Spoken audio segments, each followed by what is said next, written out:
Hey everyone, today we're going to be doing timing cover gaskets and seals. This A plus motor here, I did have very thorough cleaning, but I noticed that it was just really grungy in this area, and this is one of those common areas that they all tend to leak over time. So while the engine's out of the car, I'm going to go ahead and replace the gasket and seals, and I'll talk a little bit about some of the key points of doing this job while I'm there. But that's the goal today, and I'm going to set the camera up, just kind of give you a top-down look while I work on this one. So this is one of those jobs that's just kind of a nuisance to do in the car. And it's kind of the reason why it never gets done. But realistically, it's a job that can be done. Anyone can do this. If you got a basic set of tools, don't be afraid to try. One of the hard parts is getting the crank pulley off, but it's just time and effort. So obviously you have to drain drain the cooling system. This one's out of the car, therefore it's already drained. But you'll take off all this upper hardware. If you got a Mark 1, you have to take the shroud apart. But on later cars, you can just leave the shroud alone, just pull the radiator out. If not, the outer bolts and the shroud release the radiator.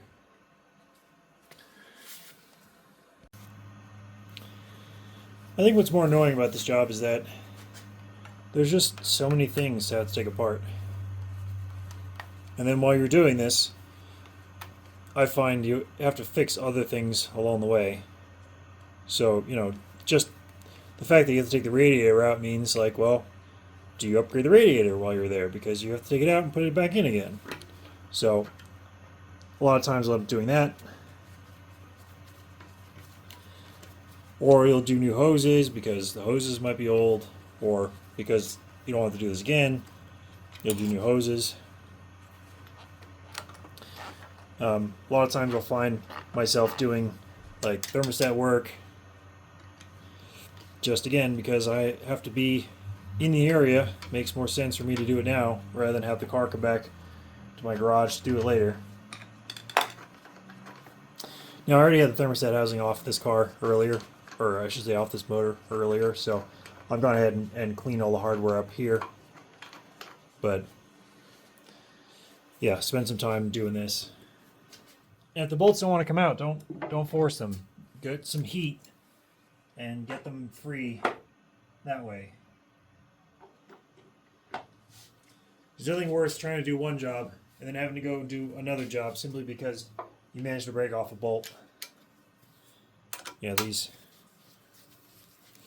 thermostat studs or bolts, they're prone to breaking because they get rusty and people force them when they should really be using heat to get them off.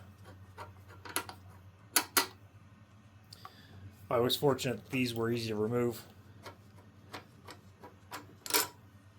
but you can see I've cleaned them up already.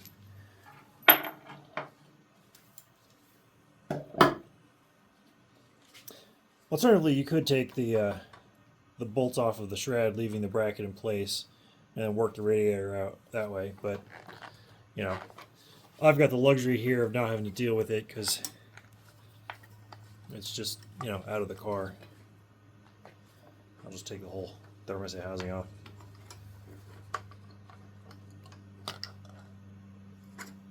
Okay. Get that lower bolt out.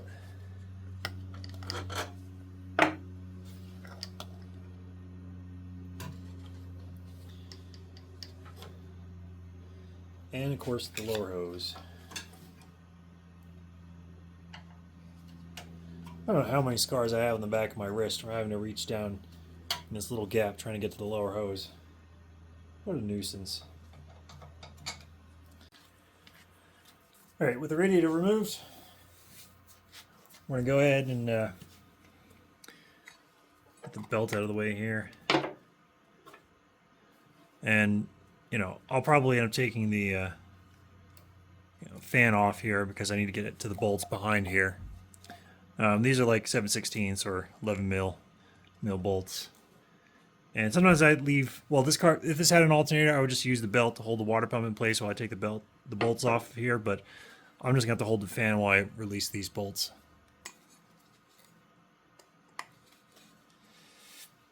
There should be some shims, one, possibly two. Pay attention to the way they were shimmed, but more importantly, double check the position of the water pump pulley versus the crank when you're reassembling. And I'll go ahead and show that later on in this video. But for now,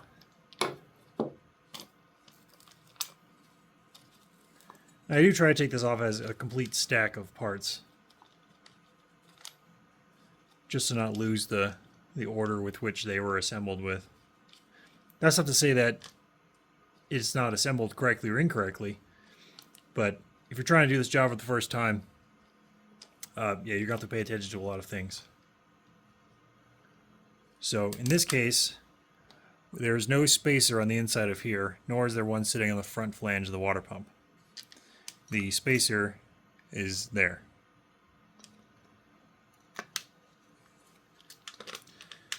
Also note the way the fan sits. The smooth side faces inwards. This cast side faces outwards. You can also tell by the way the fan blades look. So now that we're down to the timing cover, we've got to get the main crank pulley off. Now this pulley is attached with a lock tab and quite a bit of torque. So we'll take a fairly large wrench to break this free. But more importantly, we need to release the lock tab on here first before we can release the crank bolt.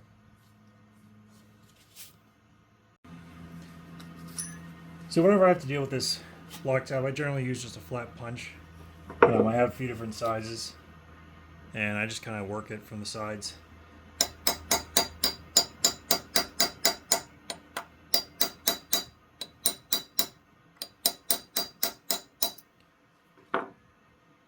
If I have to, I'll use a chisel point just to get under it.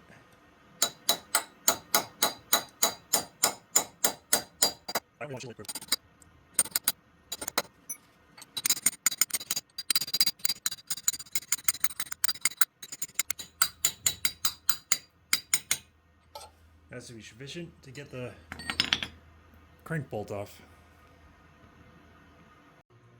So the next problem is, how do you hold the crank still while trying to get this bolt off? Well, that's why they've invented these tools to lock the crankshaft.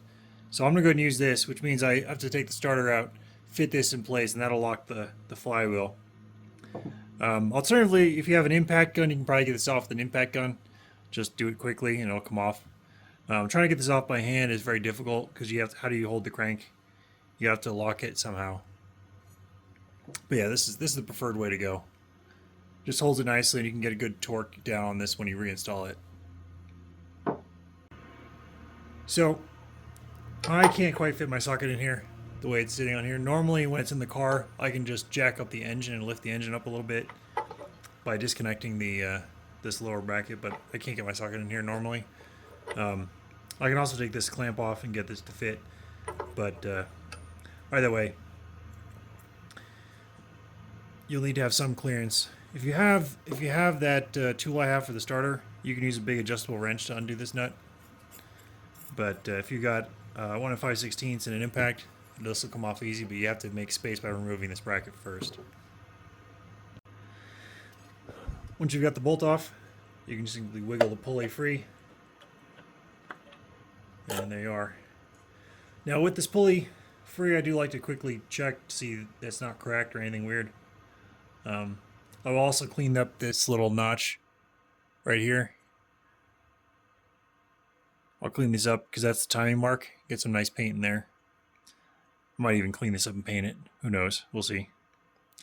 But another thing you want to check is, what does this surface look like? Let me clean it off and show you. So the timing cover seal here, the lip seal, rides against this surface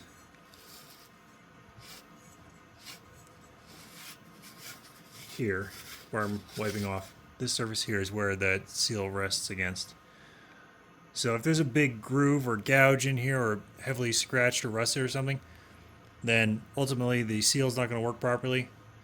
So you need to make sure that this surface is nice and clean. Yeah. This one looks pretty good, so I'm just going to go ahead and reuse this one. So here's a close-up. See that little grayish line? That's where the seal is. That's the area that, if you can catch your fingernail in there, then you have a problem. So now that we're here, it's just a matter of getting the perimeter bolts out. Now, pay attention to the bolts because they have different lengths. I always like to lay them out on a piece of cardboard exactly the way I've removed them so I don't mix them up, but they are different lengths to these bolts. They also have different head sizes as well. Doesn't really feel like someone's been in here, but you never know. And I'm just breaking the bolts free right now before I take them out. This is the A plus style timing cover. You can tell by this little notch here. This is for clearance for the tensioner that's hiding behind there. The earlier A series does not have the same shape. It's just straight because it does not have a tensioner on its chain.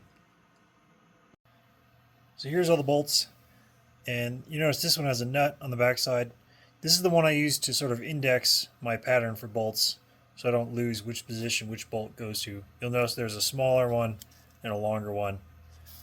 Yeah, just really frustrating that the factory decided to go with different hardware for different applications. Now that it's all unbolted, just use my mallet and gently tap on the sides here. There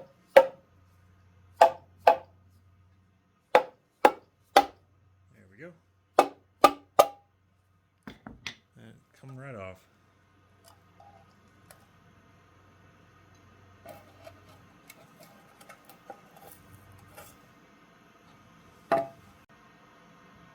So it would appear to be that someone has actually come in here and added a bit of sealant. So someone's been in here in the past to do this job, which is fine. I'm going to put sealant on it as well, but I just have to get all this off. So far the tensioner looks good. It's not broken. And the chain, chain is obviously still under tension, so this is still in good shape. So I just need to make sure I go around and clean all this sealant off. You notice a little bit of rust over here. Just give this a good clean. I will protect the chain. Won't get any grit inside here. Right, so I've gone ahead and given the timing cover a bit of a clean with the wire wheel. I want to make sure to clean the gasket surface, this area here, very thoroughly. I've also knocked out the seal out of the cover. And then on this side, I've gone ahead and just given a light scrub to the gasket surface in here as well, and then made sure to thoroughly clean this whole area. So this is ready to go. I've also cleaned all the hardware, so all the hardware is nice and shiny now. So I'm gonna go ahead and give this a clean, a priming, and then some paint, and then we'll move on to installing the new seal and putting it all back together. Well, it's the next day. The cover here is all nice and dry, same with the pulley. So what I'm going to do is wipe this down once again with some solvent, make sure it's really clean, apply a thin bead of sealant on here, put in the new gasket, and away I'll go.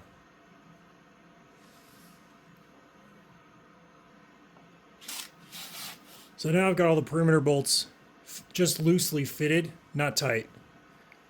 I take the pulley, I put a thin smear of oil along the seal surface here. I'll fit the pulley, make sure the cover kind of sits nicely with the seal centered around the pulley, and then I'll tighten all the bolts up.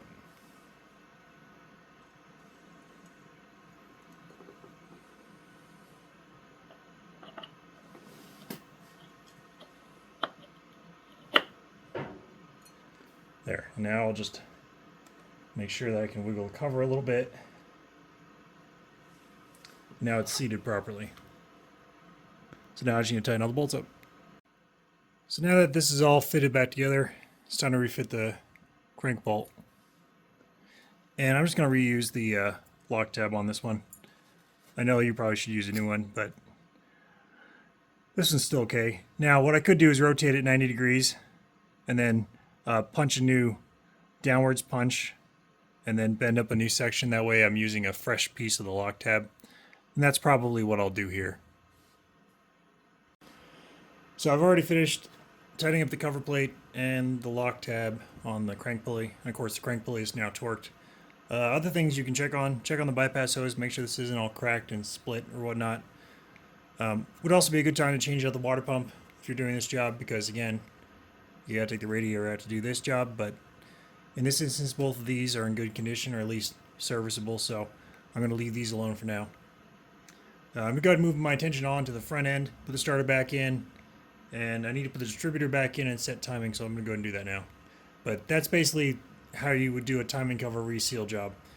After this, you put the water pump pulley and the fan back on, and then stick the radiator back in place. So I've fitted the fan, the pulley,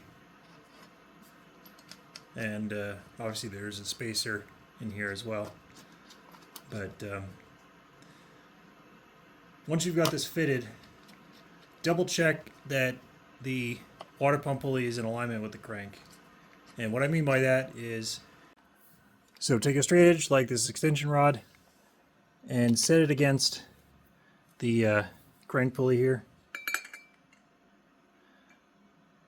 So I've got it fully rested against 2 points on the pulley, and you see that the water pump pulley is also touching the rod. So that means that the water pump pulley and the crank pulley are both in the same plane and spinning in the same plane. So that's exactly what you want to see, both of them in the same plane, because that means that the belt will run true and not wear out your water pump bearings or your alternator bearings. So I'm on the bench here because I wanted to talk a little bit about the parts that I ended up using to do that repair work. So this is the front main seal 88G561. I believe they also sell these in Viton. I've never had any problems with the standard ones, but the important part is that when you fit this to the timing cover and you fit the timing cover over the nose of the crankshaft, you want to make sure that the bolts are loose so that the cover can kind of gently find its home position over the seal, so that the seal and the crankshaft are essentially located around each other, and that the crank isn't pushing one way or the other against this seal. That'll make sure that these seals last as long as possible. Also, I go with the thick gaskets because I like using quite a bit of sealant on here, because it just makes the timing cover stay leak-free for many years. Now this is the chain tensioner. I didn't really talk about this that much, but this is what a brand new one looks like. And when they're worn, they'll have grooves tracked right through the center of this from the chain. You know, the chain rubs right up against it like that. So when I looked at the one that was on the car, the grooves weren't that deep, and it was still applying quite a bit of tension against the chain, so I decided to leave it alone. But I could have changed it if I needed to. Also, same thing with the chain. I could have put a brand new chain, but it just wasn't necessary in this instance. There's always more to do. I could have taken the front plate off, gone to the little half-moon shaped seal on the transmission, changed that out as well, but again, it wasn't really necessary, and all I was doing was just making sure that this area was leak-free for the next owner of that engine. So that was really the main goal of this this little project here. So I hope you guys found that video useful and interesting. You know, if you got an oil leak coming from your timing cover, don't be afraid to go in here and try and do this. It's really not that difficult. It just takes some time and energy to do it. But anyone with basic tools can certainly go into here and replace these seals. And I find this front seal and gasket to be, you know, far too often to be leaking on these cars and just leaving a mess underneath them. So it's a pretty common problem, and the solution is fairly straightforward to deal with. So you guys like that video? Let me know in the comments below. Give it a thumbs up, like, subscribe, share. And as always, thanks for watching, and I'll see you in another video. Also, if you have any suggestions on a video for me to make, leave them down in the comments below. I really appreciate it. And I'll see you guys soon.